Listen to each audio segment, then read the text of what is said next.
السلام عليكم ورحمة الله وبركاته. ازيكم يا اخواتي؟ عاملين ايه؟ اسئلة كتير قوي بتيجي عن ازاي اعمل assignment او ايه هي الطريقة الصحيحة علشان اعمل assignment بالطريقة اللي تخلي الدكتور يديني الدرجة النهائية. فبدل ما ابعت على الجروب assignment معمول جاهز، حبيت اشرح لكم في فيديو لوحده ازاي تعملوا assignment بما اني ما عملتوش السنة اللي فاتت. وفي اسئلة كتير قوي بتيجي عليه، فخلينا نبدأ. في الاول خالص، هو ايه اصلا الاساينمنت ده؟ الاساينمنت ده بيكون بحث صغير كده. الدكاتره بيطلبوه مننا بهدف يعني ان احنا نشتغل مع بعضينا ونعمل بحث، ويكون كده اللي هو في تيم وورك والتطوير يعني من العمل مع بعضينا. خلينا نبدا على طول. ده اساينمنت جاهز اهوت، معمول قبل كده. تمام. المفروض ده اساينمنت معمول اهوت. اول حاجه في الاساينمنت بتحط طبعا اللوجو بتاع جامعه القاهره، تمام، واللوجو بتاع كليتنا، ماشي. وتخش بص، هو انا ممكن افتح صفحه وورد، تمام.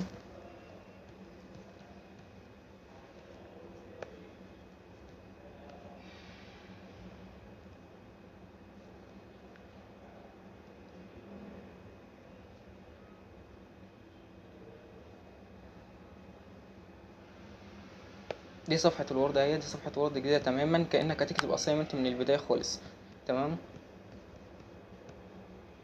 فهنا أول حاجة بتكون الصفحة بيضة خالص. كل اللي هتعمله إنك أول حاجة زي ما في الassignment التاني ده، زي ما في الassignment الجاهز ده، هتلاقي هنا مثلا أول حاجة في إطار للصفحة، ماشي، اللي هو الإطار اللي بره ده. فاحنا هنحط إطار للassignment عادي، ماشي. يعني طبعا لازم اللي يكتب الassignment أو يعني اللي تختاروه من الجروب. طبعا هو انتوا بتكونوا جروب مش عارف من 10 أو 15 أيا كان، يعني زي ما الدكتور ما يحدد. وب وكل واحد في الجروب بيعمل حاجة معينة. فطبعا انتوا بتختاروا حد في الجروب بيكتب الاسايمنت، ويكون المهم يكون بيفهم في الوورد، تمام. لان انت مش هتتعلم وورد من جديد علشان تعمل اسايمنت، لا، هو واحد بس اللي بيكتب. الفريق كله كل واحد بيجيب النقطة بتاعته. او يعني بتقسموا المهام على بعضكم، كل واحد بيجيب المهمة بتاعته وبيبعتها لواحد بس هو اللي يكتب، ماشي. فاول حاجة هنا عندنا بنحط هوامش يعني للصفحة او حدود. هنختار مثلا اي حاجة من هنا. نختار ده مثلا عشان واضح. تمام. فكده الصفحة بقى فيها حدود. تمام. ديت كده الصفحة الأولى. الصفحة الأولى بقى بيتحط فيها إيه؟ زي ما قلت لك، بيتحط هنا اللوجو بتاع جامعة القاهرة، وبيتحط اللوجو بتاع كلية تمريض جامعة القاهرة. وبتكتب أول حاجة طبعا اسم الأسايمنت يعني، اللي هو مثلا هنا مثلا بيكتب أسايمنت عن تودلر ايج، اللي هو عمر الطفولة يعني أو سن الطفولة. تمام. فأول حاجة هنا بنحطها الاسم بتاع الأسايمنت، تمام. وتاني حاجة بنحط under supervision of، اللي هو ايه، تحت اشراف مين، او مين هو الدكتور المسؤول، ماشي. اول حاجة يعني، فهنا اول حاجة بتحط اسم الدكاترة المشرفين، تمام. وبعد كده واسم طبعا القسم اللي تابع ليه اللي تابع ليه المادة ديت. فهنا المادة دي تابعة لبيدياتريك نيرسينج ديبارتمنت، اللي هو قسم تمريض الأطفال، تمام. وطبعا بنحط اسم الجامعة هنا كايرو يونيفرسيتي، وبعد كده بنحط التاريخ بتاع السنة دي أو السنة اللي عليك يعني، تمام. وبعد كده أسامي الطلاب هنا أهو، ماشي. أنا بفضل يعني إن أحطهم في صفحة تانية مش في نفس الصفحة، ولكن براحتكم، ماشي. من الحاجات برضو اللي المفروض نحددها، يعني مثلا احنا عملنا كل حاجة اهوت، هي دي مجرد صورة يعني. لازم تهتم بالصور في الاسايمنت بتاعك علشان يكون جاذب للانتباه والدكتور ياخد باله منه، تمام. فالصور مهمة جدا، صور توضيحية بقى لكل الكلام اللي انت بتقوله عادي. ففي الصفحة الأولى دي قلنا إن احنا بنحط الصورة واللوجو بتاع الجامعة واللوجو الكلية والإشراف الدكتور المشرف يعني، والقسم اللي تبع عليه المادة.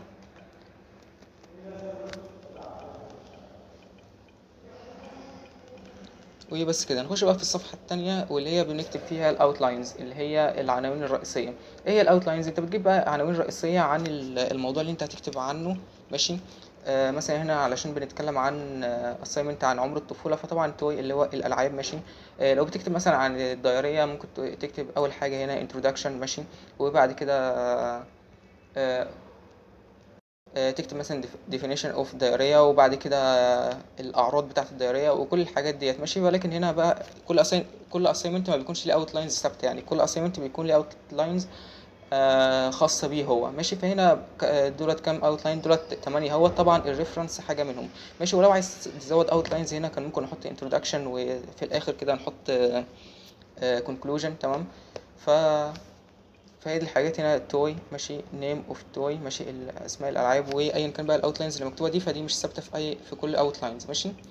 زي ما انت ملاحظ هنا هتلاقي الاساينمنت هو مكتوب بخط ثابت اولا ماشي، لازم الخط يكون 12 ماشي او 11. يعني انت اسال الدكتور برضو، عشان انا في مره عملته للدكتور 11 ومره عملته 12، مع ان هو الموحد بيكون 12 يعني ماشي. فهنا بتخش على صفحه الوورد تمام، تختار الخط ماشي، خلينا نقول ان الخط هيكون 12 تمام.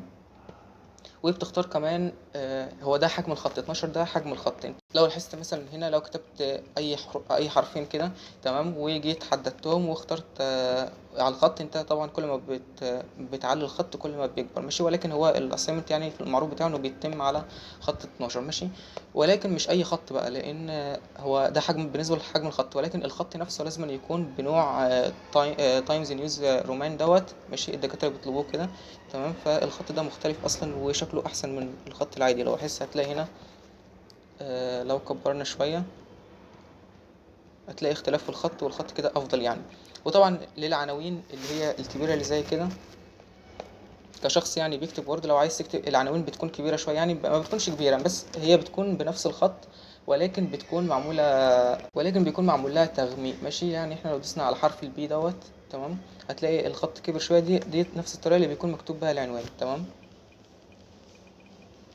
اي عنوان رئيسي بقى زي اوتلاينز دي هتلاحظ ان خطها اكبر بسبب انها معمول لها تغميق او تغميق يعني ماشي. هتلاقي هنا مثلا دي اول اوتلاين اهي، احنا طبعا بنبدا بناخد كل اوتلاين من دولت بنمسك واحده واحده ماشي، وبنروح هناك على الاوتلاينز بناخدها صفحه صفحه صفحه لكل اوتلاين تمام. فاول اوتلاين ديت، اول اوتلاين عندنا هي اللي هي توي واسم اللعب ماشي.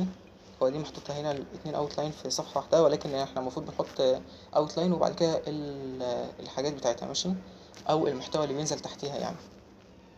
فهتلاقي زي ما بقولك هنا لازم تحط صور توضح، ولكن مش صور على الفاضي، لازم تكون صور بتوضح شيء ما في الكلام اللي انت بتقوله، وده هيساعد يعني على ان الاسم بتاعك يكون شكله افضل طبعا تمام.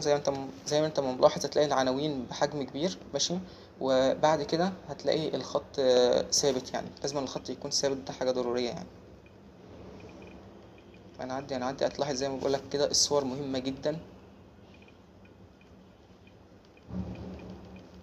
كل دي زي ما انت شايف كده، كل ما بنعدي صفحة بتلاقي الاوتلاينز جديدة ماشي. احنا فوق كاتبين تقريبا كام اوتلاين، ثواني نبص.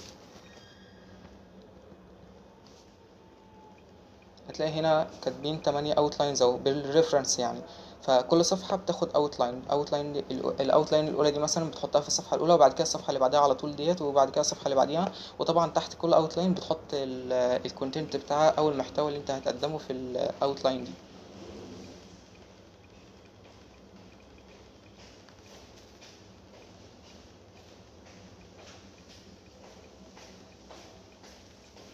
وطبعا اخر حاجه ديت واللي هي الريفرنس، دي من اهم الحاجات، ودي على درجه كبيره جدا في الاساينمنت ماشي.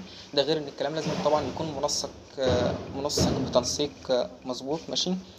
هتلاقي هنا اخر حاجه عندنا الريفرنس. ايه هي الريفرنس بقى؟ الريفرنس دي هي المراجع اللي انت رجعت لها.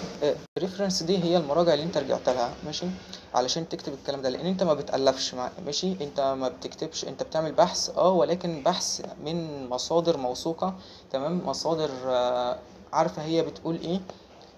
انت ما بتألفش اي حاجه خالص، ما بتكتبش اي حاجه من دماغك، انت كل اللي بتعمله انك بتبحث على جوجل او بتجيب من كتاب. فهنا مثلا الريفرنس هنا هو، بص هو عامه يعني محدش بيبص على الريفرنس ده ماشي، ولا حد بيفتحه يعني. ولكن عموما انت بتكتب هنا الريفرنس مثلا. هنا مثلا لو جبت من اسم كتاب مثلا او عالم، يعني انت جبت المعلومه دي او جبت مثلا الاوتلاينز دي بتاعتك من كتاب ماشي. او المعلومات يعني بتاعتك اللي انت حطيتها في الاسيمنت ده جبتها من كتاب، فانت بتجيب اسم الكتاب وتحطه طبعا، وبتحط اسم المؤلف وبتحط كل حاجه بتتعلق بالكتاب ده، يعني علشان لو حد حب يرجع للمعلومات بتاعتك دي يشوف هي صح ولا لا تمام. بعد كده عندك برضو ممكن ترجع لجوجل ماشي، بتخش لو بحثت على جوجل مثلا بتشوف اسم الموقع اللي انت بحثت وجبت من عليه المعلومات، لازم طبعا يكون موقع موثوق، وتحط لينك الموقع ده. لازم اسم الموقع فوق وبعد كده لازم اسم الموقع فوق وبعد كده اللينك تحت منه.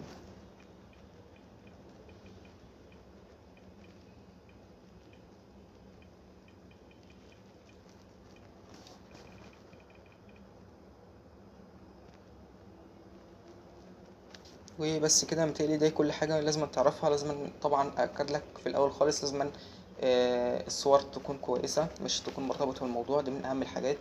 أهم حاجة عندي برضو الخط لازم يكون زي ما الدكتور محدده بالظبط 12، ويكون بنفس نوع الخط اللي هو أنا قلت لك عليه ده، اللي هو تايم نيو رومان. ماشي.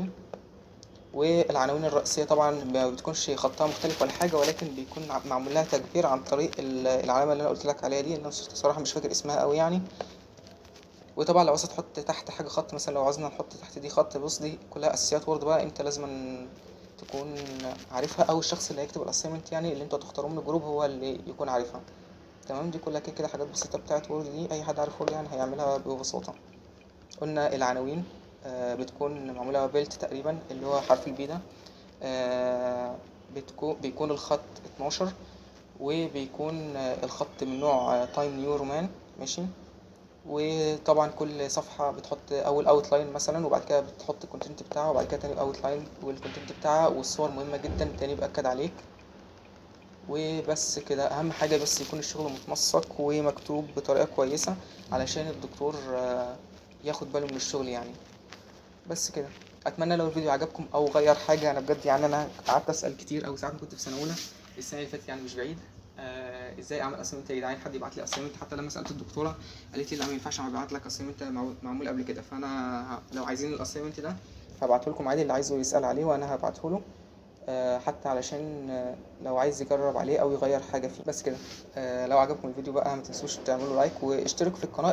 ايه الفايده انك تشترك في القناه؟ على فكره انا مش بستفاد اي حاجه من اللايك اللي انت بتحطه، غير ان انا فعلا بحس ان انت مقدر الشغل اللي انا بعمله. والاشتراك برده ما بيأثرش في اي حاجه، غير ان انا بعد ما بنشر فيديو، كل ما بنشر فيديو جديد بيجي لك اشعار بيه، فانت لازم تعرف او لازم يجي لك تنبيه يعني بكل فيديو انشره، علشان برده لو نشرت حاجه ما تكونش مخفية عنك. ماشي. فانت لو دوست اشتراك وفعلت زر الجرس بتجيلك اشعارات بكل المحتوى اللي انا بنشره بعد كده. بس كده. اخر حاجة بقى، اتمنى بجد اتمنى من كل قلبي ان انتوا تدعوا من كل قلبكم لاخواتنا في فلسطين، لان انتوا عارفين الظروف اللي بيمروا بيها دلوقتي، وربنا معاهم. وبس كده. ربنا معاهم.